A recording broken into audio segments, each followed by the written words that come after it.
찬송가 320장, 찬송가 320장, 나의 죄를 정케하사, 나의 죄를 정케하사 찬송 부르심으로 하나님께 영광 올려드리겠습니다. 나의 죄를 정케하사 주의 일꾼 삼으신 구세주의 넓은 사랑 항상 찬송합니다. 나를 일꾼 삼으신 주 크신 능력 주시고 언제든지 주 뜻대로 사용하여 주소서. 내게 부어 주시려고 은혜에 비하신 주의 은혜 채워주사 능력 있게 하소서. 나를 일꾼 삼으신 주 크신 능력 주시고 언제든지 주 뜻대로 사용하여 주소서. 죄의 짐을 풀어주신 주의 능력 크도다. 나를 피로 사신 예수 내 맘속에 오소서. 나를 일꾼 삼으신 주 크신 능력 주시고 언제든지 주 뜻대로 사용하여 주소서. 주여 내게 성령으로 충만하게 채우사 생명수가 강물처럼 흐르게 하옵소서. 나를 일꾼 삼으신 주 크신 능력 주시고 언제든지 주 뜻대로 사용하여 주소서.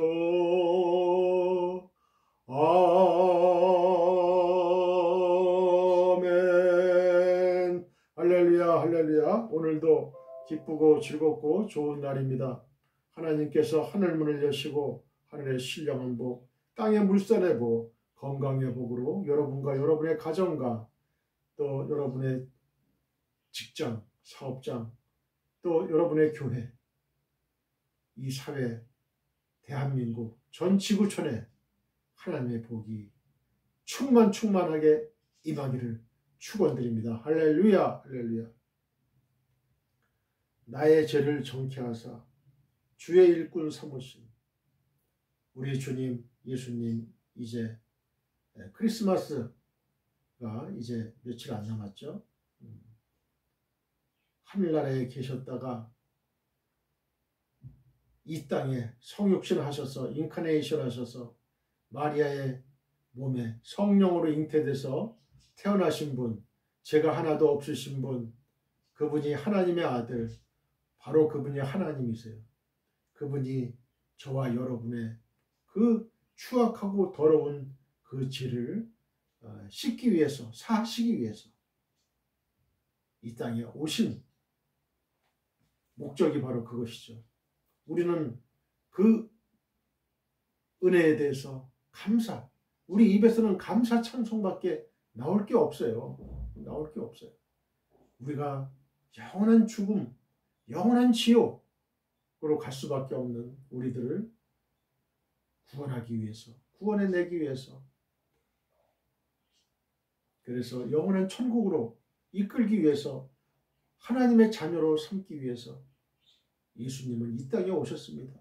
저와 여러분의 모든 죄를 대신하기 위해서 그 2000년 전 갈보리산 십자가에서 물과 피를 하나도 남김없이 다 쏟아 부으셨던 우리 주님이십니다. 그 주님께 우리는 감사하지 않을 수 없죠. 우리가 더 이상 예수님을 2번 십자가에 못 박을 수가 없습니다. 우리는 그 예수님을 사랑해야 돼요. 예수님을 사랑하는 방법은 무엇이냐? 우리가 주의 계명을 지켜야 돼요. 위로 하나님을 사랑하고 또 옆으로 아래로 이웃을 사랑하는 거예요. 사람을 사랑하는 겁니다. 바로 선한 사마리아인처럼. 우리 이웃이 누굽니까? 물어봤을 때 선한 사마리아 비유를 예수님이 하셨잖아요. 위로 하나님을 사랑하고 공경하는 것은 잘해요, 사람들이. 그러나 밑으로 사람을 사랑하는 것, 이웃을 사랑하는 것, 내 피부치가 아니에요. 나와 전혀 관계없는, 피가 전혀 섞이지 않은 빈부, 기천, 남녀노유 가리지 않고 사랑하는 것, 내 원수까지도 사랑하는 것, 그렇게 사랑의 계명을 주셨죠. 그 사랑의 행위만이 바로 하나님을 사랑하는 것이라고 우리 주님은 말씀하셨습니다. 끝까지 사랑하는 거예요. 말로만 사랑하는 게 사랑이 아니에요. 우리의 행함으로 우리의 손과 발로 행해야 되죠. 행해야 돼요. 행함이 없는 믿음은 죽은 거예요. 마치 영혼 없는 몸이 죽은 것처럼 행함이 없는 믿음은 죽은 거예요. 행함이 없는 사랑? 이건 죽은 사랑이에요. 죽은 믿음이에요. 살아있는 믿음. 그 행해야 돼요. 입으로만 전도하는 시대도 지났어요.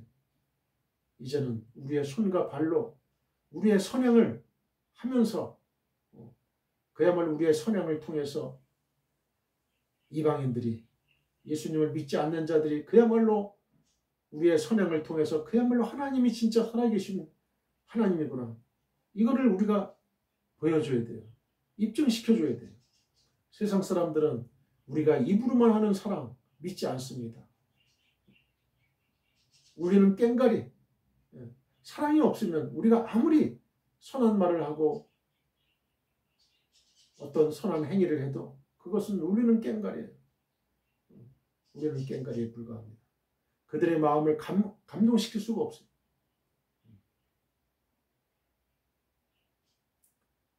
주의 일꾼 삼으신 여러분, 저와 여러분을 주의 일꾼 삼으셨어요. 하나님이. 이 얼마나 큰 영광인 줄 몰라요.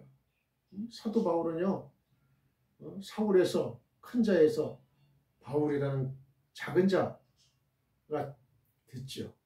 그러면서 이 사도 바울은 자기가 얼마나 많은 죄를 졌어요.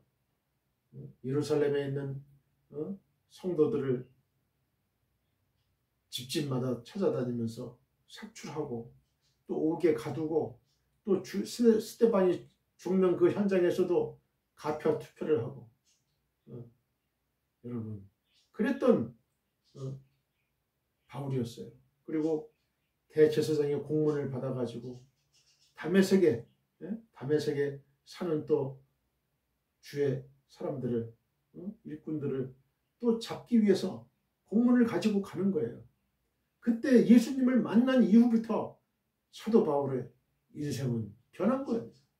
180도 변했어요. 주 예수를 믿는 사람을 죽이는 사람에서 주 예수를 위해서 죽는 사람으로 변화됐다는 거죠. 여러분 이게 바로 회개예요. 회개. 자복과 회개는 틀려요. 자복은 그냥 내가 잘못했다. 입으로 그냥 시인하는 거예요. 하나님 제가 이런 죄를 졌습니다. 용서해 주세요. 이건 자복이에요. 회개는 그 confess죠. 회개는 repent. 180도 자기가 살아온 길에서 180도 방향을 틀어가지고 반대 방향으로 가는 사람. 바로 그런 사람이 행위가 있는 사람, 행함이 있는 사람, 180도 변화된 사람, 이 사람이 회개한 사람이라는 거죠. 하나님은 자복하는 사람이 아니고 회개하는 사람을 기뻐하십니다. 할렐루야. 주의 입구 삼으신 나를 순장을 삼으셨다. 나를 구역장을 삼으셨다. 나를 목자를 삼으셨다. 여러분, 그 직분을 아주 귀하게 여길 줄 아는 사람, 그야말로 이 미천한 사람한테 하나님께서 그래도 나한테 직임을 주셨구나. 그럼 내가 충성 봉사해야지. 하나님의 직이에요. 인간의 직위가 아니야. 세상 직위가 아니에요. 하늘의 상이 크구나. 하나님이 창세전에 나를 선택하셨는데 나를 쓰시는구나. 하나님 감사합니다. 감사로 받지 않으려면 아예 그 직임을 사용하세요. 얼렁뚱땅 억지로 끌려다니는 그런 직위는 아닙니다. 아예 없는 게 나아요. 그런 분이 악영향을 끼쳐요. 전염병처럼. 열정 있고 주님을 위해서 사랑을 베풀고 하는 그런 사람. 그런 사람이 일꾼이에요. 구세주의 넓은 사랑 항상 찬송합니다. 우리는 십자가밖에 없어요. 십자가에 달려 돌아가신, 나를 대신해서 십자가에 달려 돌아가신 그 예수님을 생각할 때에 우리는 하나님과의 사랑과 또 독생성자 예수 그리스도의 그 희생과 헌신, 그리고 아버지 하나님에 대한 말씀에 대한 순종, 그걸 생각할 때에 우리 눈에서 눈물이 흐르지 않을 수가 없습니다.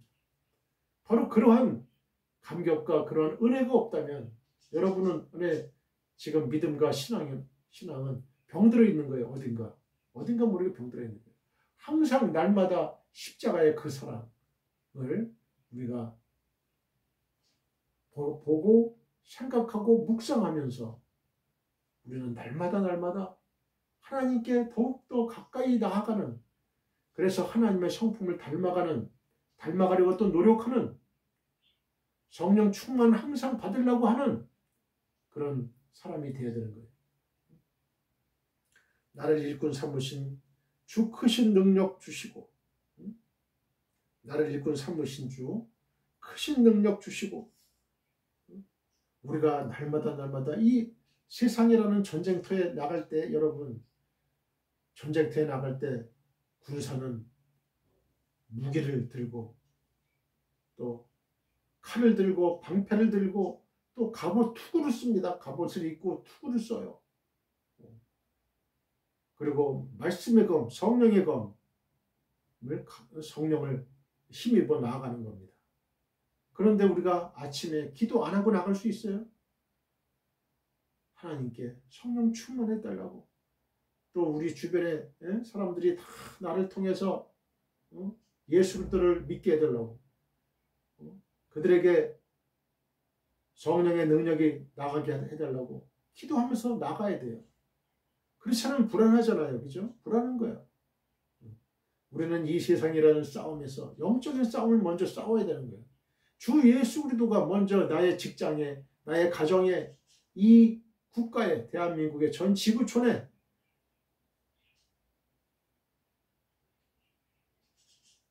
우리 주님의 크신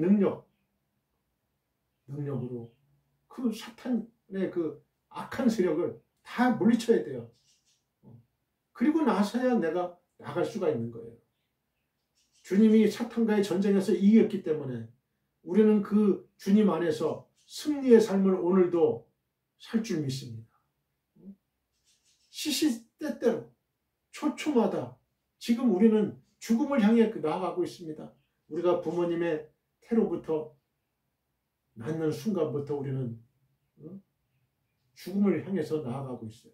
인간의 육의 몸은 비록 죄를 지어서 인간은 흙으로 지었기 때문에 흙으로 돌아가지만, 그러나 우리의 영혼은 하나님의 그 흙을 집어서 그 코에다가 인간의 모습을 해서 그 코에다가 하나님의 생기를 불어넣음으로써 생명이 된 거예요. 생명. 하나님의 생기가 빠진 그 상태가 바로 흙으로 돌아가는 거죠. 죽음이죠. 그러나 그 하나님의 생기, 우리의 영혼은 영원한 천국으로 간다는 거예요. 영원한 천국으로 가는 거예요. 영원한 천국이 없다면, 저는 가끔 그런 생각을 해요. 영원한 천국이 없다면 나는 얼마나 불쌍한 사람인가. 불쌍한 사람인가. 그러나 영원한 천국은 반드시 있어요. 예수님이 말씀하신 표현 중에 나는 아버지께로 간다, 이런 표현 말씀하시죠. 아버지께로 가는 거예요. 나는 나에게 정해진 대로, 정해주신 대로 나는 아버지의 때에 아버지에게 간다. 아버지에게 간다는 건 천국을 간다는 거예요. 천국을 간다. 우리도 아버지의 때에 우리도 갑니다. 누구에게? 아버지 계신 곳으로, 천국으로 가는 거예요. 그러니까 두려워할 거 없어요. 죽음 두려워할 거 없어요. 아버지께로 가는 과정이에요. 프로세스예요. 여러분, 그렇게 생각할 때에 우리는 아버지가 있는 곳은 우리의 영원한 처소, 우리의 영원한 집입니다. 우리의 영원한 본향입니다. 그곳을 향해 가는 거예요. 이 땅은, 이 세상은 에서는 우리 나그네예요. 이 땅에서는 우리 집이 없어요. 영원한 집이 아니에요. 여기는. 우리는 소풍 나온 거예요. 소풍. 잠시 소풍 나온 거예요. 그래서 빈부귀천을 따지지 않고 남녀 노소를 따지지 않고 다 우리는 가게 돼 있어요. 천국을 갈 것이냐, 하나님 계신 천국을 갈 것이냐, 아니면 마귀가 있는, 사탄이가 있는 지옥으로 갈 것이냐. 나더러 주여 주여 하는 자마다 다 천국에 가는 게 아니다. 하나님 나라 가는 게 아니다. 오로지 아버지의 뜻대로 행하는 자라야 들어가리라. 천국을 들어가는 거예요. 여러분, 값싼 은혜, 값싼 복음을 믿지 마세요. 많은 설교자들이 그런 말들을 해요. 예수 믿었어? 네가 예수를 입으로 시인했어? 그러면 천국 가는 거야. 걱정할 거 없어. 영원히 지옥에 갈 그런 가능성은 전혀 없다. 이렇게 말하는 게 이게 값싼 복음이에요. 그게 아니에요. 좁은 길로 들어가는 자가 천국을 가는데 좁은 길로 들어가는 자가 별로 없다는 거예요. 우리 예수님이 말씀하시길. 천국의 문은 그렇게 넓은 게 아니에요. 행함이 없는 믿음은 그건 믿음이 아니라 그랬죠. 믿어야 구원을 받고 천국을 가는데 행함이 없는 믿음, 그 영혼 없는 몸에 죽은 거랑 마찬가지라 그랬죠. 여러분, 살아있는 믿음, 행함이 있는 믿음입니다. 그게 바로 천국을 갈 수 있는 믿음이에요. 사도 바울도 날마다 구원을 완성시킨다 이거예요. 구원을. 여러분,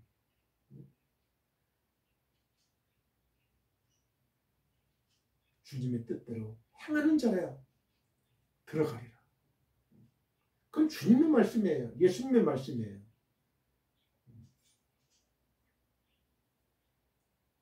날마다 그 말씀을 새기면서 오늘 하루도 살아가야 될 줄 믿습니다. 언제든지 주 뜻대로 사용하여 주소서. 언제든지 주 뜻대로.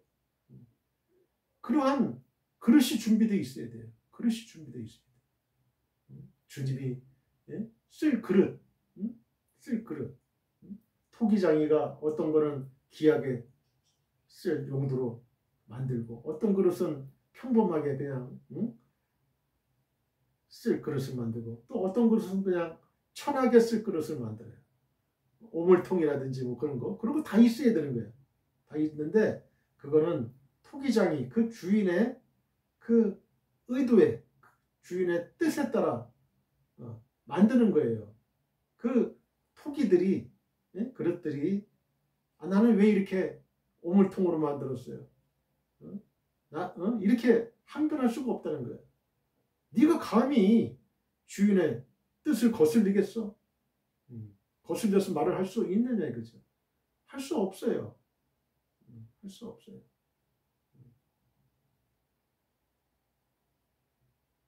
내게 부어주시려고 은혜 예비하신 줄. 은혜 예비하신 줄. 주의 은혜 채워주사 능력 있게 하소서. 우리는 은혜를 갈망해야 됩니다. 하나님의 은혜가 없으면 우리는 살 수가 없어요. 이스라엘 백성들이 40년간 광야 생활을 어떻게 했습니까? 발이 부르트지 않았고 의복이 헤어지지 않았다 그랬어요. 하나님의 무한하신 공급하심으로 그들의 옷은 헤어지지 않게끔 하나님이 만들어주셨고 그들의 발이 부르트지 않게 해주셨다. 기적의 역사가 일어나는 거죠. 죄의 짐을 풀어 주신 주의 능력 크도다. 나를 피로 사신 예수 내 마음속에 오소서. 예수님이 내 마음속에 오셨어요. 주님의 성령이 내 마음속에 오셨어요. 근데 어떻게 내가 다른 생각을 품을 수가 있어요? 악한 생각을 품을 수가 없습니다. 왜? 주님이 내 안에 계시면 내 몸이 성전이에요. 성전.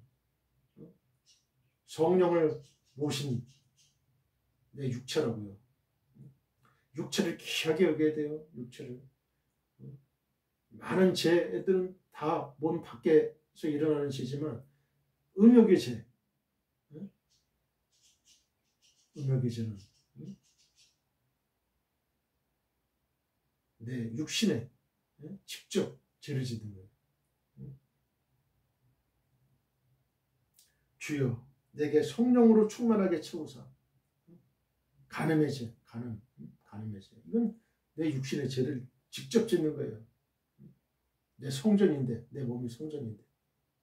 주여 내게 성령으로 충만하게 채우사. 생명수가 강물처럼 흐르게 하옵소서. 늘 이 기도를 합니다. 해야 됩니다. 저는 이 기도를 늘 해요. 아침마다. 주여 내게 성령으로 충만하게 채우사. 생명수가 강물처럼 흐르게 하옵소서. 하나님, 오늘도 이 땅에 제가 접하는 그곳에 하나님의 성령이 강물처럼 흐르게 하옵소서. 그리할 때에 우리는 영적으로 이기는 거예요. 영적으로 이겨요. 주님 안에서. 그러한 저와 여러분들이 되시기를 주님의 이름으로 축원드립니다. 할렐루야.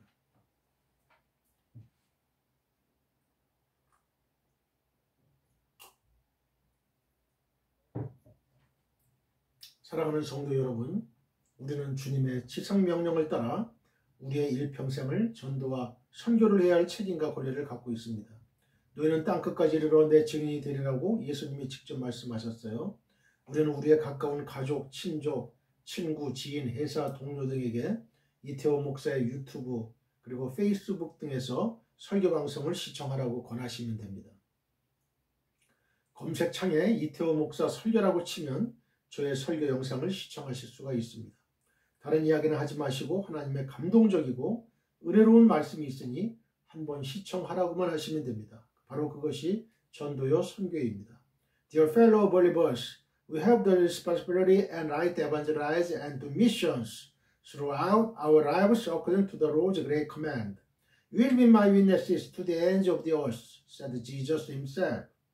We can recommend our close family, relatives, friends, acquaintances, and company colleagues to watch Pastor Riteo's sermon broadcast on YouTube and Facebook.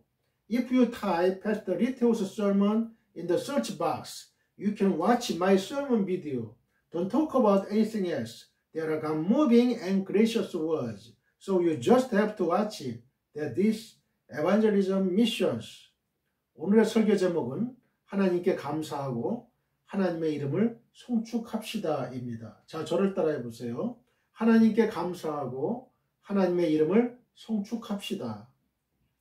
본문은 시편 100편 1절에서 5절입니다. 본문을 읽기 전에 저를 한번 따라해 주세요. 지구촌교회 수지성전 주일 2시 예배가 아주 하나님의 은혜가 넘친다면서요. 한번 앞뒤 좌우 사람들에게 이야기해 보세요. They say that the Sunday 2 o'clock service at the Global Church Suji Temple is very full of God's grace. Talk the front, back, left and right people. 나만 은혜 받을 수 없어요. 다른 사람들도 천국잔치 은혜의 자리에 초청합시다. 한번 앞뒤 좌우 사람들에게 이야기해 보세요. I cannot be the only one to receive grace. Let us also invite others to the heavenly banquet and the praise of grace. Talk the front, back, left and right people. 오늘도 하늘에서 성령의 은혜가 폭포수같이 떨어집니다. Today too the grace of the Holy Spirit falls like a waterfall from heaven. 믿는 자는 아멘 하시기 바랍니다. Those who believe should say amen. 고백한 대로 될지어다 아멘. Let it be done as you confessed. 아멘. 예수님만이 우리의 영원한 소망이요 목적입니다. Only Jesus is our eternal hope and purpose. 여러분과 여러분의 가정과 우리나라와 지구촌 교회 위에 주 예수 그리스도의 은혜와 하나님의 한없는 사랑과 성령의 교통하심이 영원히 함께 하시기를 간절히 축원드립니다. I sincerely pray that the grace of the Lord Jesus Christ, God's infinite love, and the fellowship of the Holy Spirit will be with you and your family, our country, and the global church forever. 아멘. 시편 100편 1절에서 5절입니다. 다 같이 본문을 읽겠습니다. 온 땅이여 여호와께 즐거운 찬송을 부를지어다. 기쁨으로 여호와를 섬기며 노래하면서 그의 앞에 나아갈지어다. 여호와가 우리 하나님이신 줄 너희는 알지어다. 그는 우리를 지으시니요 우리는 그의 것이니 그의 백성이요 그의 기르시는 양이로다. 감사함으로 그의 문에 들어가며 찬송함으로 그의 궁정에 들어가서 그에게 감사하며 그의 이름을 송축할지어다. 여호와는 선하시니 그의 인자하심이 영원하고 그의 성실하심이 대대에 이르리로다. 아멘. 성도에게 있어서 예배는 잔치이고 축제입니다. 자, 저를 따라해 보세요. 성도에게 있어서 예배는 잔치이고 축제다. 시편 100편은 시편의 수많은 시 가운데서도 과연 성도에게 예배란 무엇인가를 가장 잘 알게 해주는 시입니다. 시편 100편에는 본시의 특징을 나타내는 시어들로 가득해요. 곧 즐거이 부를지어다, 기쁨, 노래, 감사, 찬송, 송축 등입니다. 그런데 이 표현들은 모두 표현만 다를 뿐 한 가지 의미를 나타내요. 그것은 바로 예배는 하나의 잔치요 축제라는 것입니다. 그렇습니다, 여러분. 하나님을 믿는 우리가 매주일 하나님 앞에 나오면서 잊지 말아야 할 것이 있다면 바로 이것입니다. 예배는 하늘나라의 축제입니다. 페스티벌이에요. 성경을 잘 보십시오. 하늘나라를 잔치에 비유하는 것을 우리는 결코 어렵지 않게 볼 수 있어요. 마태복음 22장 1절로 13절, 계시록 19장 9절. 예배는 우리가 하늘나라에 가서도 해야 될 일입니다. 이 땅에서의 예배란 우리가 하나님께 예배해야 하는 의무를 이행하는 것이기도 하지만 보다 본질적 의미에서 보면 하늘나라에 가서 할 일을 이곳에서 이 땅에서 연습하고 훈련하는 의미도 있어요. 그래서 시편을 보면 우리를 찬양과 기쁨과 행복으로 이끄는 표현들이 대단히 많다는 걸 알 수 있어요. 여러분, 우리가 이 땅에서 예배를 연습하지 않으면, 훈련하지 않으면 하나님께서 설령 믿지 않는 자를 너 천국에 보내줄게 해도 이 땅에서 예배를 드리지 않고 훈련을 안 하고 연습을 안 한 사람은 하나님 저 천국에 못 들어가겠어요. 지옥에 보내주세요. 전 예배를 연습한 적이 없어요. 하나님을 찬양한 적도 없어요. 여러분, 바로 이렇게 되는 거예요. 이렇게 되는 거예요. 또 구약 성경에는요, 이스라엘 백성들이 예배를 잔치와 같은 기쁨의 날로 여겼다는 증거들이 여기저기에서 발견되는데요. 예컨대 예루살렘 기한 공동체의 총독 느헤미야는 이스라엘 본래의 전통에 따라서 우는 걸 금하면서 즐거워할 것을 권했어요. 느헤미야 8장 9절로 10절. 이해를 돕기 위해서 느헤미야 8장 5절로 12절을 읽겠습니다. 에스라가 모든 백성 위에 서서 그들 목전에 책을 펴니 책을 펼 때에 모든 백성이 일어서니라. 우리 예배 때 성경 봉독할 때 다 일어서잖아요. 하나님 말씀 앞에. 에스라가 위대하신 하나님 여호와를 송축하며 모든 백성이 손을 들고 아멘 아멘 하고 응답하고 몸을 굽혀가지고 얼굴을 땅에 대고 여호와께 경배하니라. 여러분 이슬람교의 신자들은요 진짜 몸을 굽혀가지고 얼굴을 땅에 대요. 얼굴을 땅에 대. 그리고 천주교에서는 사제 서품을 받을 때 이 얼굴을 쫙 몸을 엎드림을 당해 엎드려서 얼굴을 땅 바닥에 댑니다. 바닥에 대. 예수아와 바니와 세레베와 야민과 아굽과 사부데와 호디야와 마세야와 그리다와 아사랴와 요사박과 하난과 블라야와 레위 사람들은 백성이 제자리에 서 있는 동안 그들에게 율법을 깨닫게 하였는데 여기 한번 밑줄을 그어보세요. 깨닫게 하였는데 하나님의 율법책을 낭독하고 그 뜻을 해석하여 백성에게 그 낭독하는 것을 다 깨닫게 하니 또 깨닫게 하니 그렇죠. 거기다 밑줄 그으세요. 백성이 율법의 말씀을 듣고 다 우는지라 weeping they are all weeping 다 우는지라 총독 느헤미야와 제사장 겸 학사 에스라와 백성을 가르치는 레위 사람들이 모든 백성에게 이르기를 오늘은 너희 하나님 여호와의 성일이니 슬퍼하지 말며 울지 말라 하고 느헤미야가 또 그들에게 이르기를 너희는 가서 살찐 것을 먹고 단 것을 마시되 준비하지 못한 자에게는 나누어 주라. 이날은 우리 주의 성일이니 근심하지 말라. 여호와를 인하여 기뻐하는 것이 너희의 힘이니라 하고 여기 밑줄 그으세요. 여호와로 인하여 기뻐하는 것이 너희의 힘이다. 레위 사람들도 모든 백성을 정숙하게 하여 이르기를 오늘은 성일이니 마땅히 조용하고 근심하지 말라 하니 성일에는 조용하고 근심하지 않아요. 기뻐해야 되는 거예요. 우리가 예배드릴 때 예배드리는 날 모든 백성이 곧 가서 먹고 마시며 나누어주고 크게 즐거워하니 이게 잔치집이잖아요. 잔치집. 이는 그들이 그 읽어 들려준 말을 밝히 알미라. 밝히 알아야 되죠. 하나님 말씀 밝히 알아야죠. 그러면서 느헤미야가 권한 말이 무엇입니까? 여호와로 인하여 기뻐하는 것이 너희의 힘이라고 했어요. 여러분 여호와로 인해서 기뻐하는 것이 우리의 힘이다 이거예요. 사랑하는 성도 여러분 이 말의 의미가 무엇이겠어요? 우리가 힘이 있고 기뻐할 일이 있어서 기뻐하는 게 아니라 우리가 여호와 하나님을 야훼 하나님을 기뻐하게 되면 그것이 우리에게 힘이 된다는 말이에요. 사실 어떤 날은 정말 마음이 우울해서 교회에 갈 힘조차 없는 날도 있죠. 사업이 부도가 난 경우처럼 큰 불행을 당했을 때 그 누가 기뻐 노래하면서 그 문에 들어갈 수 있겠어요. 통곡해도 시원치 않을 판에 말이죠. 하지만 성도 여러분 그래도 우리가 얼굴에 슬픔을 싣고 하늘의 잔치인 예배에 나와 보십시오. 그때는 하나님께서 설교를 통해서든 찬양대 찬양을 통해서든 대표자의 기도이든 성도의 따뜻한 위로를 통하든 그 무엇인가를 통해서라도 반드시 우리를 위로하시고 눈물을 씻겨주시고 은혜를 베푸십니다. 여러분 저는 이런 경험을 많이 했어요. 교회 나갈 마음 상태가 안 돼. 너무 괴로워. 근심이 많아. 그래도요 예배당에 가서 딱 앉는 순간에 그 근심이 사라져. 주의 성령이 나를 감싸주시거든요. 그 수많은 성도들의 그 기도가 기도해.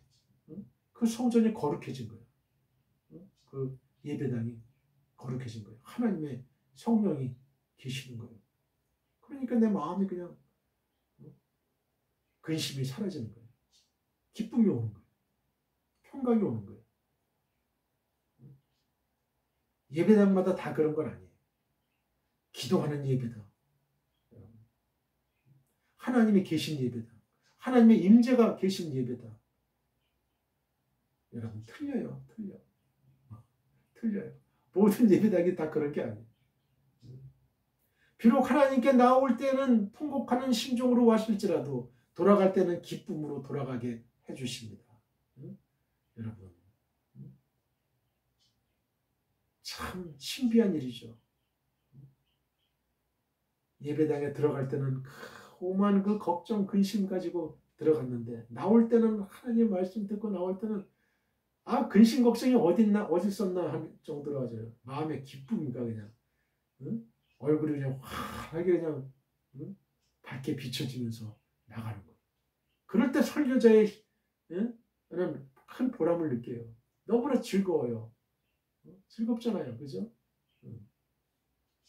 그런데 성도들이 예배당에 들어갈 때도 시무룩하고 근심 걱정이 있고 예배당 나갈 때도 시무룩하고 근심 걱정이 있으면 얼마나 그거 안타까운 일이죠. 그건 안타까운 일이에요. 여러분 설교자의 설교가 살아야 교회가 사는 거예요. 교회가 살아. 설교자의 설교가 그만큼 중요하다는 거예요. 여러분 설교자의 설교가 죽어있는 교회는 부흥이 안 돼요. 부흥이 안 돼. 교회가 안 돼요. 점점 줄어들어. 그러나 설교자의 설교가 살아있는 교회는 부흥이 되는 거야. 부흥이 되는 거야. 여러분 그렇잖아요. 우리가 음식을 먹어도 맛있다고 소문난 집 가가지고 먹었더니 진짜 맛있어. 그러면 계속 단골이 되는 거야. 그죠? 계속 그 집만 찾아가는 거야. 짜장면이다, 갈비탕이다, 불고기다. 그 먹고 싶을 때마다 그 집을 찾아가는 거예요. 짜장면 집도 수없이 많이 있죠. 갈비탕 집도 많아요. 뭐 감자탕 집도 많고, 뭐 불고기 집도 많아요. 우리 주변에. 그런데 되는 데는 되는 거예요. 왜? 그곳에는 야로를 안 부려요. 음식을 제대로 써요. 최상품을 씁니다. 그리고 그 음식을 만들 때 레시피를 철저하게 익혀서 공부하고 연구하고 많은 재료들을 그 연습하는 과정에서 재료들을 많이 버리는 한이 있어도 더 맛있는 음식을 생산해내기 위해서 부단한 노력을 하는 거예요. 밤잠 안 자고 어떻게 하는 게 더 맛있을까? 육수를 어떻게 하면 더 맛있게 할까? 면을 어떻게 하면 더 진짜 더 맛있게 할까? 어떤 집은요 면이 그냥 먹으면 바로바로 잘려져요. 아주. 어떤 집은 잘하는 집은요 면발이 아주 좋아요. 면발이 아주 좋고 그 다음에 그 소스도 아주 너무나 그냥 그 맛있어. 그런데 어떤 집은 가면 내가 왜 왔나 내가 후회돼. 내 위가 고생하겠구나. 그렇게 되면 안 되죠. 그러면 망해요. 결국은 망하더라고. 제가 보니까 이렇게 보면 저 집은 얼마 못 가겠다 그러면 못 가. 다른 업종으로 간판이 바뀌어요. 여러분 목회자는 설교에 목숨을 걸어야 되는 거예요. 목회자는 설교자는 설교자는 뭐가 주업이에요. 설교해야 돼. 설교. 죽을 때까지 설교해야 되는데 얼마나 고역이겠어요. 그 설교자의 설교는 맛이 없어. 생명이 없어. 권위가 없어. 예수님의 그 말씀에는 권위와 능력이 있잖아요. 그죠? 그 말씀에 권위와 능력이 있잖아. 일반 서기관들의 말과 틀렸어요.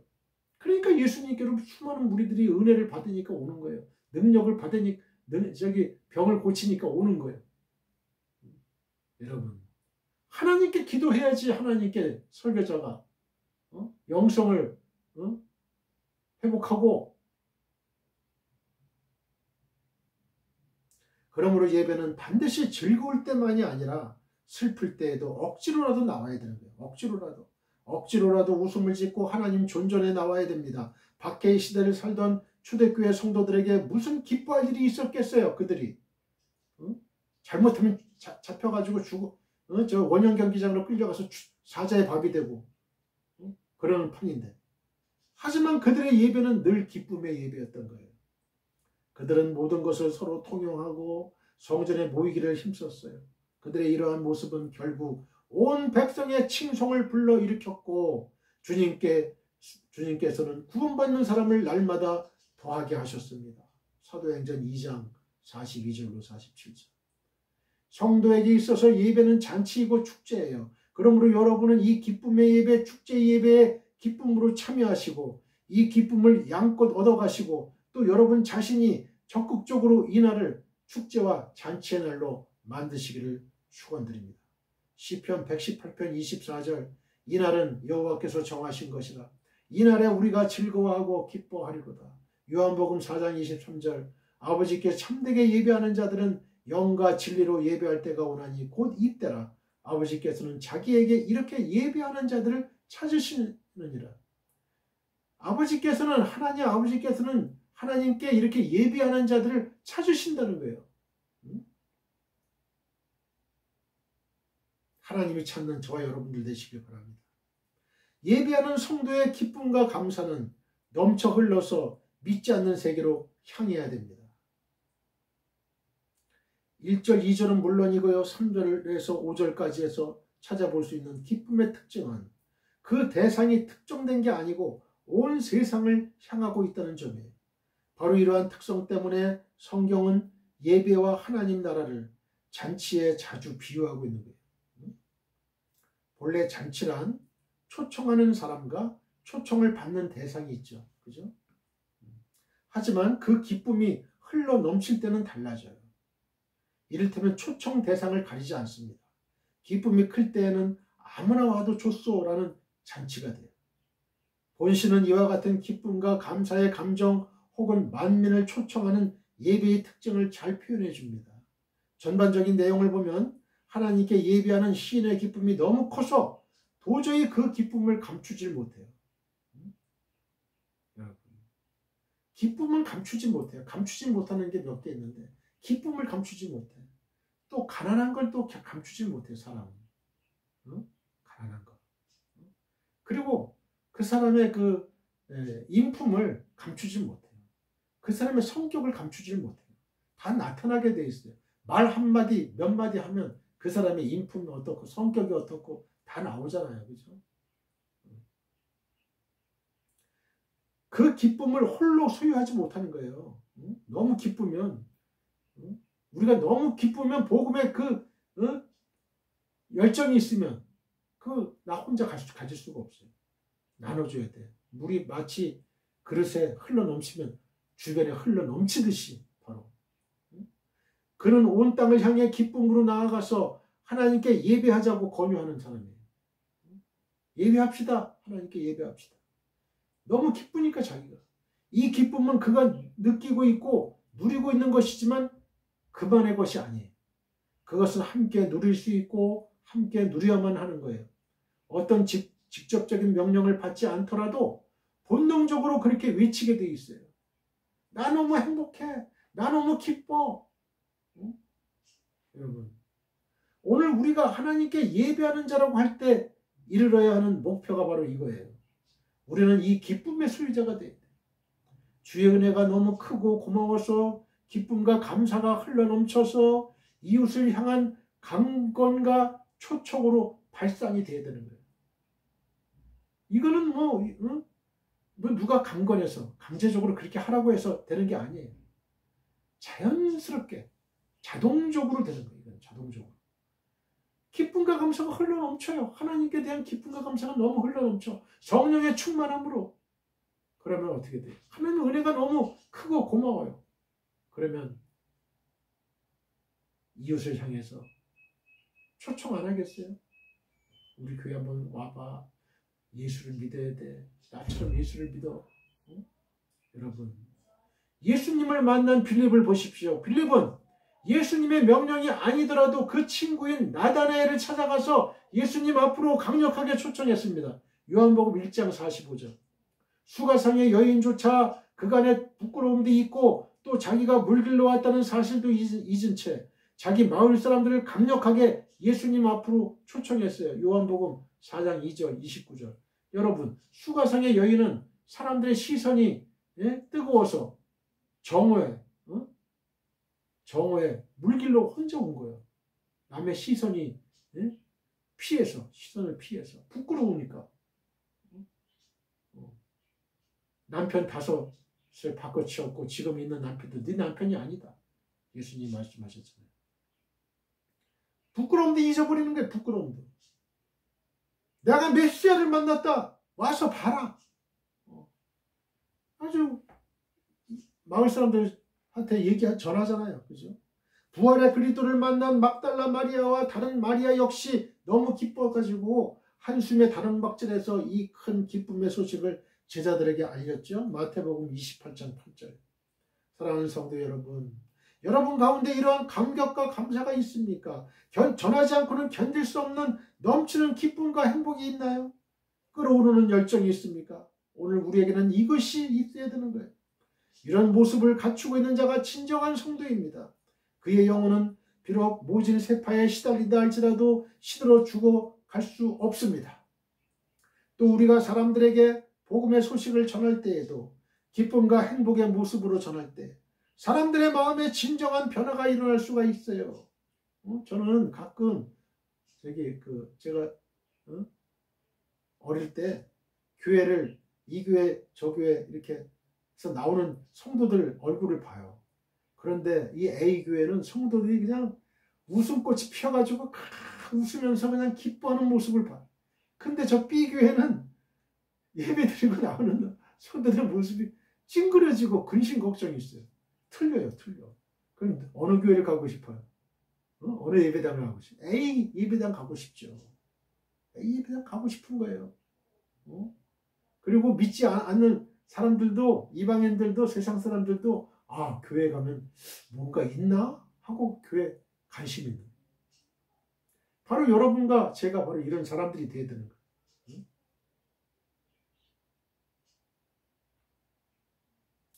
우리가 사람들에게 복음의 소식을 전할 때에도 기쁨과 행복의 모습으로 전해야 되는 거예요.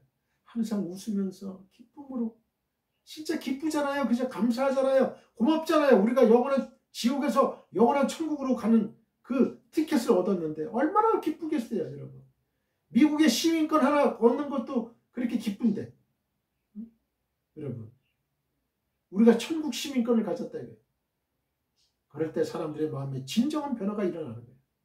야, 예수 믿으면 기쁘구나. 이런 마음으로 예배를 드릴 때 하나님께서도 기쁨으로 그 예배를 연락하셔요. 그것이 우리의 삶 전체에 지대한 영향을 끼쳐가지고 불행한 인생을 행복한 인생으로 바꿔놓습니다. 제가 어릴 때 저희 학교 선배인데 여자분이에요. 근데 그분이 조금 좀 거칠어.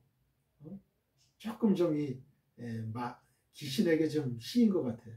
그래서 막 그냥 폭력적이야. 막 그냥 폭력적이고 막 욕하고 막. 그러니까 친구가 없어요. 외톨이야.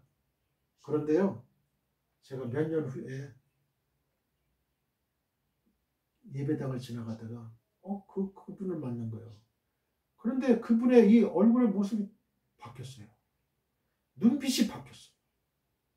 그래서 그 교회를 한번 가봤거든요.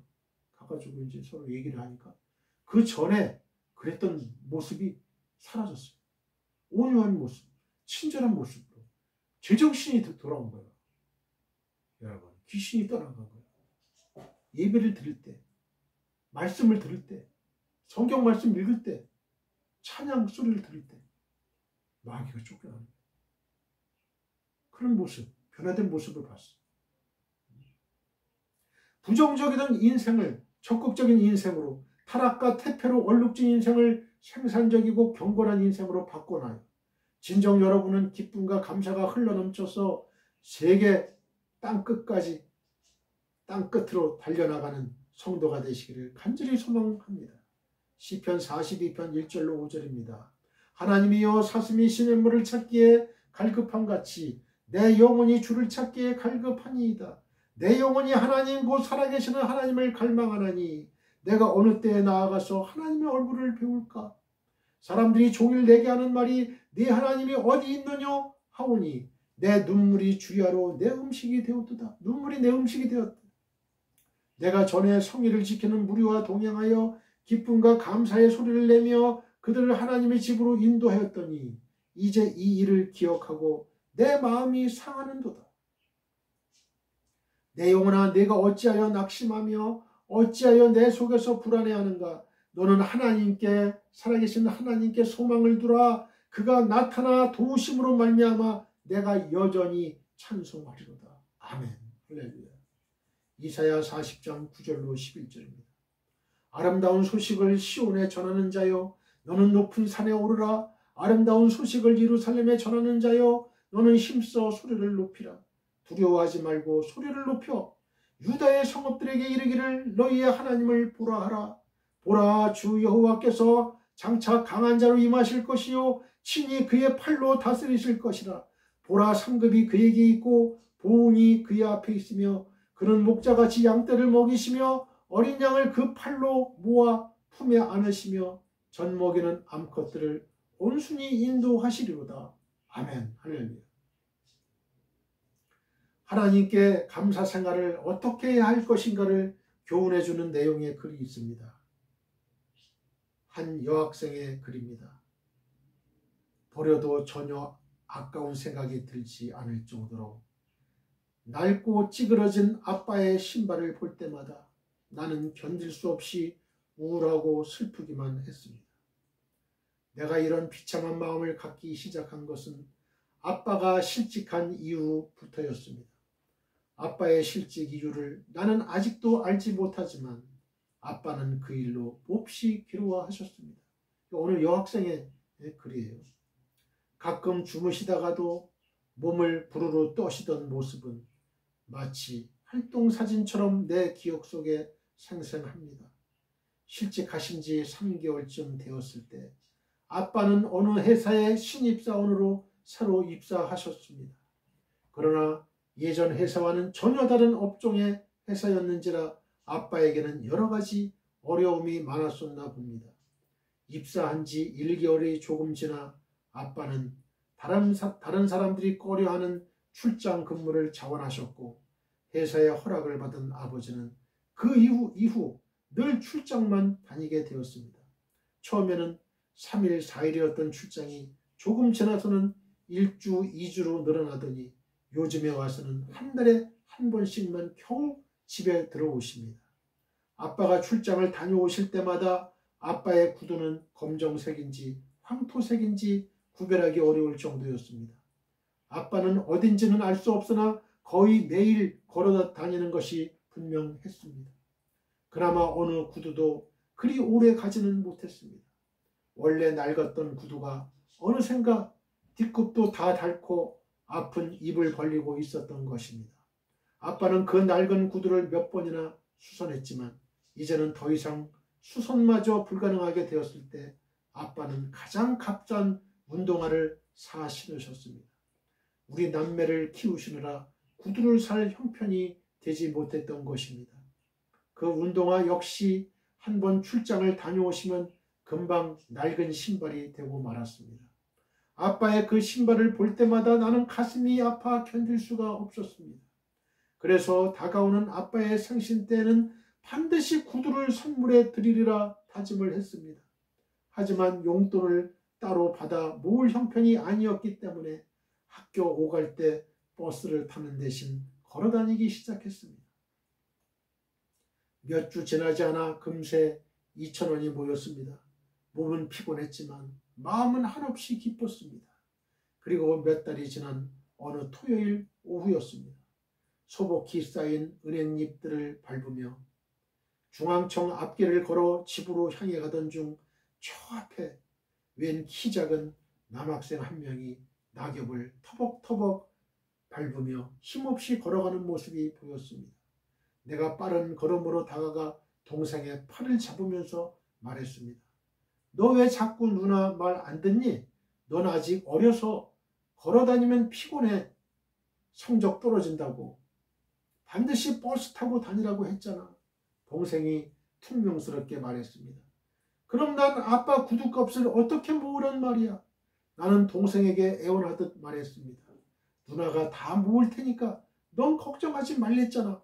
갑자기 동생이 표정을 바꾸면서 물었습니다. 누나는 얼마나 모았어?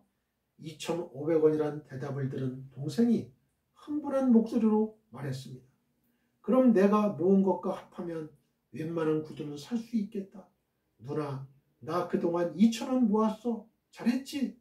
나는 동생이 너무나 대견스러워 하마터면 대로변에서 울음을 터뜨릴 뻔했습니다.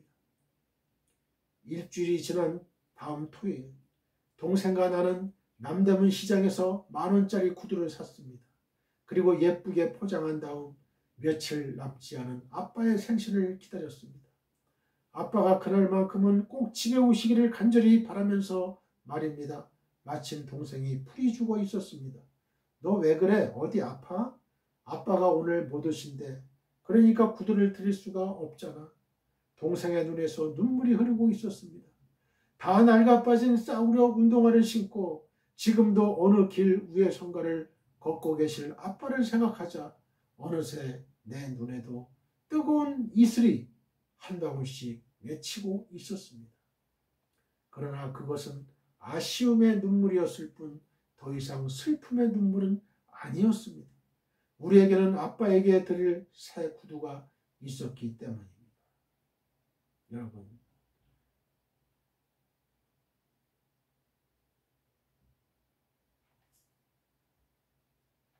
본시는 감사의 시라는 표제가 붙은 시로서 예배자들이 감사제의 예물을 가지고 성전 문과 뜰을 통과할 때 부르는 노래입니다.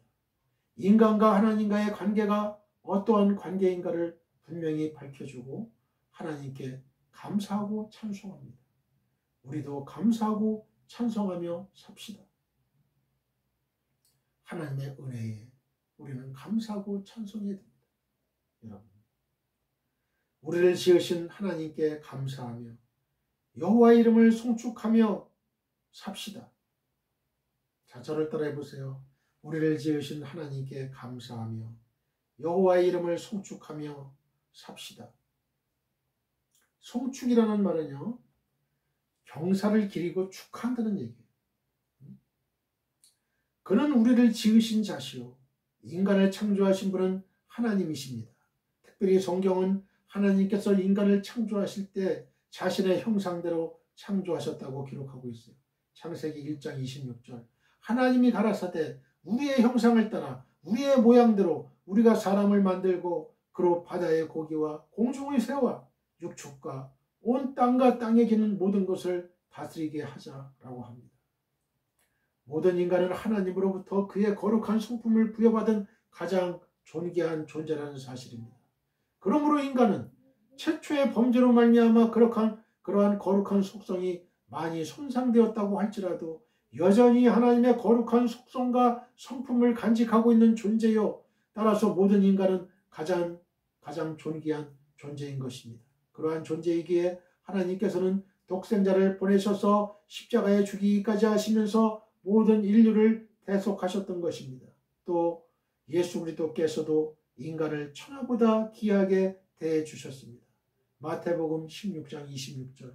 사람이 만일 온 천하를 얻고도 제 목숨을 잃으면 무엇이 유익하리요? 사람이 무엇을 주고 제 목숨을 바꾸겠느냐고 말씀하십니다.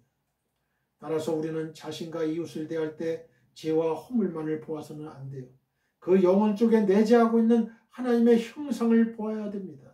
그럴 때 비로소 우리는 하나님의 형상대로 창조되어진 자신과 이웃을 진정으로 사랑할 수 있고 예수 그리스도의 명령대로 원수까지도 사랑할 수 있는 것입니다. 시인은 여호와는 우리를 지으신 자시요 우리는 그의 것이니 그의 백성이요 그의 기르시는 양이로라고 묘사했습니다. 이러한 시인의 묘사는 우리가 하나님의 작품이요 소유라는 사실을 밝힌과 동시에 하나님께서 우리를 지으신 것으로 그치지 않으시고 우리의 호흡이 닿는 순간까지 계속해서 돌보아 주시는 사랑의 하나님이심을 선언하는 것입니다. 우리를 지으신 하나님이 우리를 지으신 그대로 감사하며 여호와의 이름을 송축하며 사는 우리 모두가 됩시다. 우리를 자신의 소유 삼으신 하나님께 감사하며 삽시다. 우리는 그의 것이니. 3절에 이 말씀은 우리가 하나님의 소유라는 사실을 분명히 밝혀주는 말씀이에요. 이사야 43장 1절에 야곱아 너를 창조하신 여호와께서 이제 말씀하시느니라. 이스라엘아 너를 조성하신 자가 이제 말씀하시느니라. 너는 두려워 말라. 내가 너를 구속하였고 내가 너를 지명하여 불렀나니 너는 내 것이라고 말씀하세요. 우리는 하나님의 것입니다. 하나님이 사람을 지으실 때 흙으로 만드시고 생기를 불어넣어 주셨어요. 그래서 사람은 땅의 것과 하나님의 것이 합쳐진 존재예요. 영과 육이 합해 있는 존재가 바로 사람이죠. 그런데 우리의 영과 육은 다 내 것이 아니에요. 다 하나님의 것입니다. 내 마음대로 할 수 있는 게 내 것이에요. 그런데 내 영과 육은 내 마음대로 할 수 있는 게 아니에요. 바울은 고린도 교회 교인들에게 말하기를 우리 몸은 값을 주고 산 것이라고 고린도전서 6장 19절에서 20절에서 말하고 있습니다. 너희는 너희의 것이 아니라 값으로 산 것이 되었으니 우리의 영혼도 하나님의 것이라고 에스겔 선지자는 에스겔 18장 4절에서 말하고 있습니다. 모든 영혼이 다 내게 속한지라 아버지의 영혼이 내게 속한 같이 그의 아들의 영혼도 내게 속하였나니 범죄하는 그 영혼은 죽으리라. 우리의 절대 주권자는 하나님이세요. 우리는 절대 주권자이신 하나님에게 속해 있습니다. 제2차 세계대전 후 일본 해군 장교 가와가미 기이치 씨가 고국으로 돌아왔어요. 그러나 일본의 현실은 차마 눈을 뜨고 볼 수 없을 정도로 피폐해져 있었어요. 그는 매일 불평과 불만의 세월을 보냈어요. 그런데 이런 생활이 계속되자 그의 몸이 굳어져서 움직일 수가 없었습니다. 정신과 의사인 후치다 씨는 그에게 이런 처방을 내렸어요. 하루에 10,000번씩 감사합니다라고 말하세요. 감사의 마음이 당신의 병을 치료해 줄 것입니다. 그는 병석에서 매일 감사합니다라고 중얼거렸어요. 하루는 그의 아들이 감 2개를 건네주었어요. 가와가미 기이치 씨는 손을 내밀며 감사합니다라고 말했어요. 그런데 그때부터 굳었던 몸이 풀리고 질병에서 벗어났어요. 불평과 불만, 원망과 저주는 모든 질병의 원인이 될 수도 있어요. 그러나 감사는 인간의 질병을 치료하는 특효약입니다. 행복은 감사의 문으로 들어와서 불평의 문으로 나가요. 행복한 사람들의 공통점은 항상 감사가 풍성하다는 거예요. 우리를 소유 삼으신 하나님이 치시기도 하시고 우리를 고치시기도 하시니 감사하며 사는 우리 모두가 됩시다. 우리를 그의 백성 삼으신 하나님께 감사하며 삽시다. 그의 백성이요. 이 말씀은 우리의 통치자는 하나님이시라는 시인의 절대적인 선언이죠. 레위기 26장 12절을 볼까요? 나는 너희 중에 행하여 너희의 하나님이 되고 너희는 내 백성이 될 것이니라고 말씀하십니다. 우리는 섬겨야 하고 경배해야 하고 통치받아야 할 분은 오직 하나님 한 분뿐이라는 것입니다. 따라서 우리는 마땅히 하나님의 명령을 두려워해야 되고 절대적으로 받아들여야 돼요. 그리고 하나님의 뜻을 이루어드리기 위해서 최선을 다해야 됩니다. 우리 개개인은 하나님의 것이에요. 우리 모두도 하나님의 것입니다. 우리는 하나님의 백성이에요. 하나님의 나라 백성이라는 의미입니다. 이를 감사해야 되죠. 고대 왕정시대의 백성들은 임금의 뜻을 이루어드리는 것을 가장 가치 있는 일이요 최대의 기쁨으로 삼았어요. 그래서 그들은 자기들이 가진 모든 것을 아낌없이 희생해서 왕의 뜻을 이루어드렸습니다. 바로 이러한 자세로 성도들은 하나님을 떠받들고 하나님의 통치에 순복해야 됩니다. 시편 79편 13절입니다. 그러하면 주의 백성 곧 주의 기르시는 양된 우리는 영원히 주께 감사하며 주의 영예를 대대로 전하리이다 하신 대로 우리를 백성 삼으시고 다스리시고 지키시는 하나님께 감사하며 삽시다. 우리를 기르시는 양 삼으신 하나님께 감사하며 삽시다. 그의 기르시는 양이로다라고 3절에 말씀하시죠. 하나님이 길러주신다는 말씀은 완전하게 복되게 길러주신다는 의미예요. 양은 목자가 없으면 굶어 죽어요. 그렇게 예수님은 나는 선한 목자다라고 말씀하셨죠. 예수님은 우리를 인도하시는 목자이시고 우리는 그의 양이에요. 하나님이 길러주시고 보호하여 주셔야 제일 안전합니다. 목자는 양의 처지를 양보다도 더 잘 알고 있어요. 양의 배고픔과 목마름을 알고 운동해야 할 시간과 안식해야 할 시간을 알지요. 또한 양의 아픈 곳을 알고 치유책을 알아요. 아는 것뿐이 아니죠. 목자는 양의 처지를 아는 대로 그 필요를 채워줘요. 그래서 양이 배고플 때는 좋은 목초지로 인도하고 목이 마를 때는 맑은 시냇가로 인도해요. 목자가 이처럼 양떼의 사정을 잘 알고 그들의 필요를 채워주는 것은 그만큼 양떼에게 관심을 쏟기 때문에 그래요. 관심이 있기 때문에 그들을 늘 주시하게 되고 늘 주시하기 때문에 그들의 사정을 잘 아는 거예요.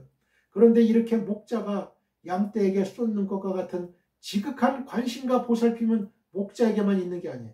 그와 똑같은 관심과 보살핌을 하나님께서는 자신의 양된 백성들에게 가지십니다. 그래서 시편 기자는 시편 139편 1절에 여호와여 주께서 나를 감찰하시고 아셨나이다 라고 노래했습니다. 이러한 하나님의 완벽한 보호를 받는 사람들이 우리 성도들이에요. 경상도 영주에 영주 중고등학교 교장을 지내시고 지금은 절의 이사장님이신 그 강경은 장로님의 젊은 시절에 관한 이야기가 신문에 실린 적이 있었습니다.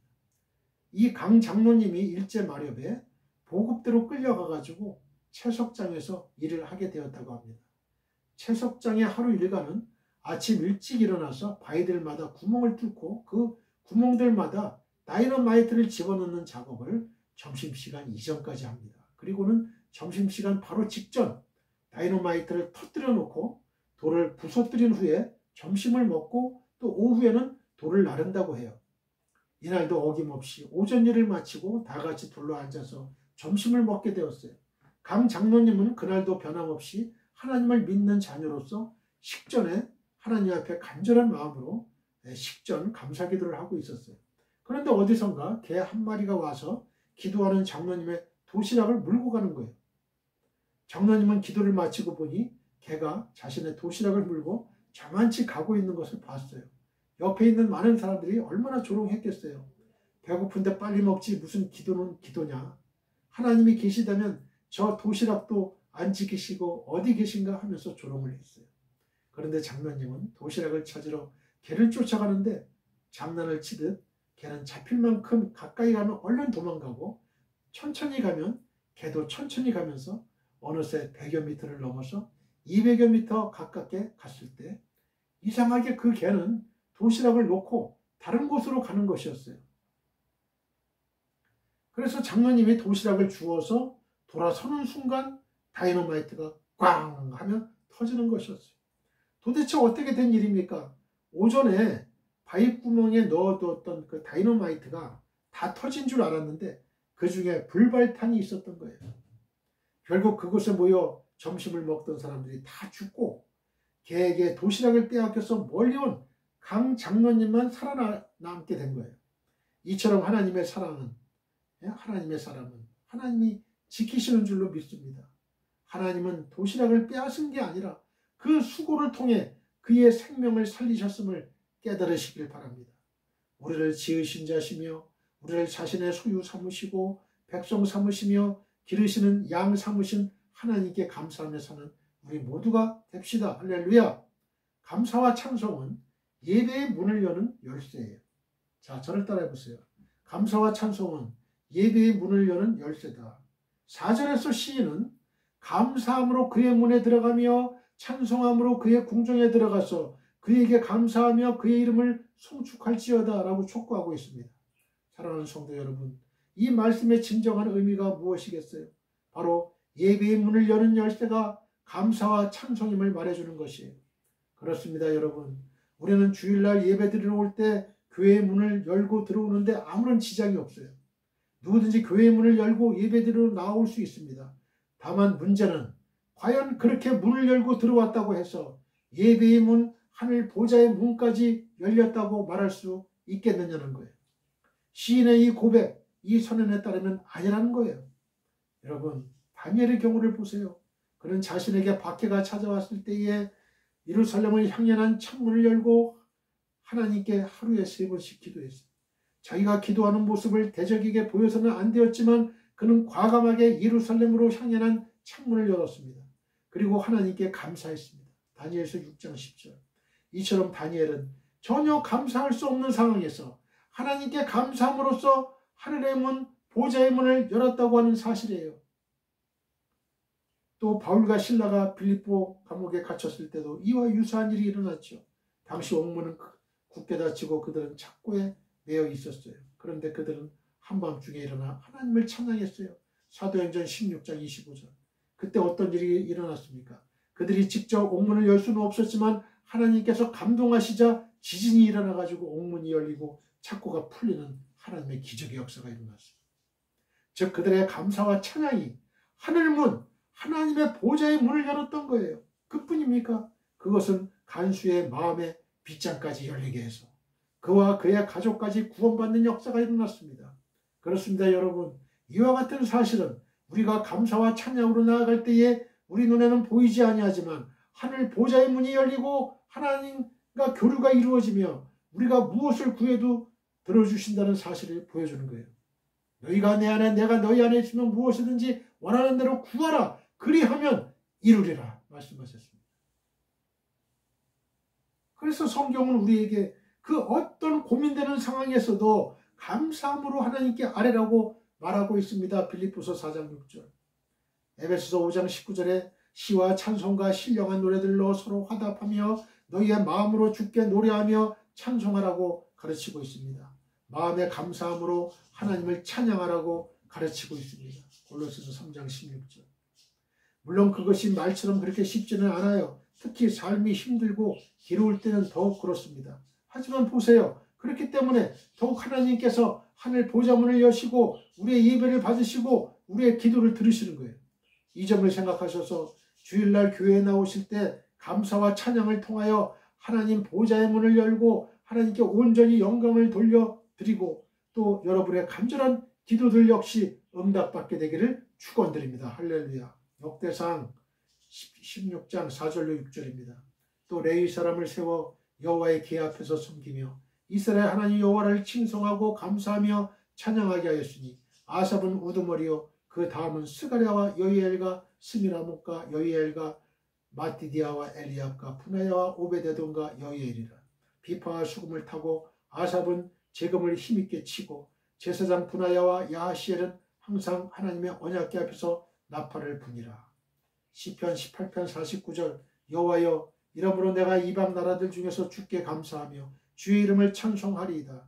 히브리서 13장 15절로 16절입니다. 그러므로 우리는 예수로 말미암아 항상 찬송의 제사를 하나님께 드리자. 이는 그 이름을 증언하는 입술의 열매니라. 오직 선을 행함과 서로 나누어 주기를 잊지 말라. 하나님은 이 같은 제사를 기뻐하시느니라. 아멘. 할렐루야. 불변하는 하나님의 인자와 성실은 우리 예배의 근거가 됩니다. 자, 저를 따라해 보세요. 불변하는, 변하지 않는 하나님의 인자와 성실은 우리 예배의 근거가 된다. 5절을 보면요, 시인은 여호와는 선하시니 그의 인자하심이 영원하고 그의 성실하심이 대대에 이르리로다라는 말씀으로 본시를 끝맺습니다. 5절은 왜 온 땅이 하나님께 예배드리러 나와야 하는지, 왜 하나님께 감사해야 하는지를 마지막으로 설명하는 말씀이라고 할 수 있어요. 사랑하는 성도 여러분, 우리는 왜 하나님께 예배드려야 합니까? 시인이 소개하는 바 성도가 하나님께 생동감 넘치는 기쁨으로 감사하고 찬양해야 되는 이유가 무엇입니까? 그것은 한마디로 말해서 하나님은 선하시기 때문에 그래요. 여기에서 선하시니에 해당하는 말은 좋다라는 의미예요. 우리가 흔히 사용하는 좋으신 하나님이라는 표현이 사실은 여기에서 왔어요. 그래서 시인의 말은 우리가 하나님께 예배드리는 일은 하나님 자체가 좋으신 분이기 때문이라는 거예요. 그리고 이하의 표현은 하나님이 선하신 좋으심을 보다 구체적으로 다시 설명하는 말씀입니다. 여기서 시인은 하나님의 선하심을 인자하심과 성실하심으로 나누어 묘사합니다. 이는 본시에서 가장 중요한 부분이라고도 할 만합니다. 한마디로 하나님은 인자하시고 성실하시다는 거예요. 이 표현을 시인의 의도대로 옳게 이해하기 위해서는 먼저 인자와 성실이라는 용어가 단지 하나님의 성품만을 가리키는 것이 아니라는 사실을 알아야 돼요. 성경에서 하나님의 인자와 성실은 하나님께서 언약 관계 속에 있는 당신의 백성을 대하시는 원칙과 원리를 가리키는 용어로 사용돼요. 다시 말해서 하나님께서 일단 언약 체계를 통하여 택하신 자에 관해서는 변치 않는 사랑과 변치 않으시는 신실함으로 대하신다는 거예요. 하나님께서는 본래의 성품 자체도 자비하시고 성실하시지만 당신의 백성에 관한 한 혹시 그가 하나님의 뜻을 배반하는 한이 있어도 하나님 쪽에서는 그 사랑, 그 성실하심을 변하지 않으신다는 거예요. 따라서 우리는 이러한 하나님께 감사와 찬양을 돌려드리지 않을 수 없습니다. 그런데 사랑하는 성도 여러분, 우리는 경우에 따라서 예배로 나옴의 가치와 의미를 모를 수가 있어요. 주일이 되니까 나오고 부모, 형제, 배우자, 동료, 이웃 등이 하도 강권해서 나올 수가 있어요. 물론 그것이 잘못되었다거나 문제가 있다는 말이 아니에요. 중요한 것은 그렇게 어떻게 보면 가볍게 나왔을지라도 그 의미와 가치까지도 가벼운 것은 아니라는 거예요. 하나님께서는 그 배후에서 역사하셨고 하나님께 나온 것을 하나님과 하나님의 백성이 되는 언약을 체결한 것으로 여겨주신다는 거예요. 언약 안에서 대우해 주셔서 우리를 향한 인자하심과 성실하심의 변질이나 변화가 없으리라는 거예요. 이렇게 볼 때 예배로 나옴이란 어떤 의미에서 보면 이 언약 관계 속으로 들어오는 것이고 또 기존의 언약 관계를 재확인하는 자리, 언약 자체를 갱신하는 자리라고 할 수도 있어요. 그래서 시인은 즐거이 부르자고 말하고 기쁨으로 섬기자고 말하는 거예요. 그러므로 이제 예배의 참 의미와 가치를 바로 깨달으시고 예배를 생명처럼 여기시는 여러분이 되시기를 간절히 소망합니다. 로마서 12장 1절로 2절입니다. 그러므로 형제들아 내가 하나님의 모든 자비하심으로 너희를 권하노니 너희 몸을 하나님이 기뻐하시는 거룩한 산 제물로 드리라. 이는 너희가 드릴 영적 예배니라. 너희는 이 세대를 본받지 말고 오직 마음을 새롭게 함으로 변화를 받아 하나님의 선하시고 기뻐하시고 온전하신 뜻이 무엇인지 분별하도록 하라. 베드로전서 2장 5절입니다. 너희도 산돌같이 신령한 집으로 세워지고 예수 그리스도로 말미암아 하나님이 기쁘게 받으실 신령한 제사를 드릴 거룩한 제사장이 될지니라. 사랑하는 성도 여러분, 우리는 예배 드릴 때 어떻게 해야 되겠습니까? 먼저는 우리의 예배의 대상이 야훼 하나님이신 것을 명확하게 알고 예배를 드려야 됩니다. 야훼 하나님은 우리를 지으신 자시고 기르시는 자입니다. 우상과 같이 허무한 자가 아니에요. 여호와 하나님은 비록 우상과 같이 우리의 눈에는 보이지 않지만 살아계시는 자존적 절대 초월자로서 이 세상과 우리 인생들을 그 넓고 깊은 경륜과 섭리로 다스리는 분이에요. 또한 하나님께 예배드릴 때는 억지로가 아니라 기쁨으로 예배드려야 됩니다. 하나님은 우리에게 좋은 것 주시기를 기뻐하시는 분이에요. 그러한 하나님을 예배함에 있어서 억지로 하는 것은 결코 바른 태도가 아니에요. 마지막으로 감사함으로 예배드려야 됩니다. 사실 예배라는 말 속에는 감사의 의미가 내포되어 있어요. 감사가 빠진 예배는 하나님을 기쁘시게 할 수 없어요. 감사가 없는 예배는 하나님의 보혈을 움직일 수가 없습니다. 그러므로 우리는 하나님을 예배드릴 때 감사함으로 예배드려야 돼요. 여러분이 이러한 예배의 조건을 기억해서 그 조건을 충족하는 예배를 드림으로 그 예배가 하나님께 연락되고 그로 인하여 하나님의 복을 받아 누리게 되기를 축원드립니다. 할렐루야! 우리 모두 하나님 아버지께 기도드립시다. 하늘에 계신 나의 아버지시여, 주의 성령님께서 오늘 이 방송을 시청하는 설교를 들은 지구촌교회 모든 성도님들에게 믿음의 복을 주옵소서. 성도에게 있어서 예배는 잔치이고 축제입니다. 예배하는 성도의 기쁨과 감사는 넘쳐 흘러서 믿지 않는 세계로 향해야 합니다. 우리를 지으신 하나님께 감사하며 여호와 이름을 송축하며 살게 하옵소서. 우리를 자신의 소유와 백성과 양 삼으신 하나님께 감사하며 살게 하옵소서. 감사와 찬송은 예배의 문을 여는 열쇠입니다. 불변하는 하나님의 인자와 성실은 우리 예배의 근거가 됩니다. 우리의 예배의 대상이 여호와 하나님이신 것을 명확하게 알고 예배를 드리게 하옵소서. 하나님께 예배드릴 때 억지로가 아니라 기쁨으로 예배드리게 하옵시고 감사함으로 예배드리게 하옵소서. 예수님의 거룩하신 이름으로 기도드립니다. 아멘. 지금은 우리 주 예수 그리스도의 은혜와 하나님 아버지의 극진하신 사랑과 성령님의 감화감동 교통 역사하심이 지금 이 방송 예배에 참여하고 있는 모든 지구촌에 있는 성도님들과 그 가정과 직장과 사업장과 우리의 민족과 나라와 한국교회와 세계교회와 우리 사랑 선교회 위에 영원히 함께하기를 축원하옵나이다. 아멘.